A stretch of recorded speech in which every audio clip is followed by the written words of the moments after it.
بسم اللہ الرحمن الرحیم۔ پاکستان کے یوم آزادی کی مناسبت سے یہ کہنا چاہتا ہوں کہ قیام پاکستان کی وجہ ایک فکر اور نظریہ ہے، اور اس فکر و نظریے کی عملی صورت گری میں اقبال نے نمایاں ترین کردار ادا کیا ہے۔ پاکستان کا اقبال سے ایک نامیاتی اور روحانی رشتہ ہے، اور اس رشتے کو کمزور کرنے کا مطلب پاکستان کو کمزور کرنا ہے۔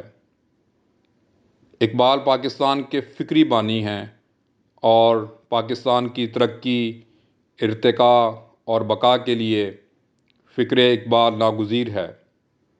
پاکستان کے موجودہ حالات کے تناظر میں اس فکر کی اہمیت اور بھی بڑھ جاتی ہے۔ خطبہ الہ آباد مطالبہ پاکستان کا ایک خواب ہے، جو ان کے اس واضح مطالبہ پاکستان کی صورت نتیجہ خیز ہوا، جو انہوں نے قائد اعظم کے نام ایک خط میں لکھا کہ میں سمجھتا ہوں کہ نیا آئین جس کی روح سے ہندوستان میں ایک متحدہ فیڈریشن قائم ہو بالکل مایوس کن ہے۔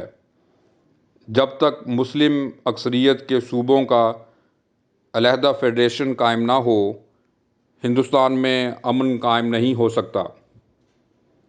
اور 23 مارچ 1940 کو قائد اعظم نے فرمایا کہ آج اقبال زندہ ہوتے تو دیکھتے کہ ہم نے وہی کچھ کیا جو انہوں نے چاہا تھا۔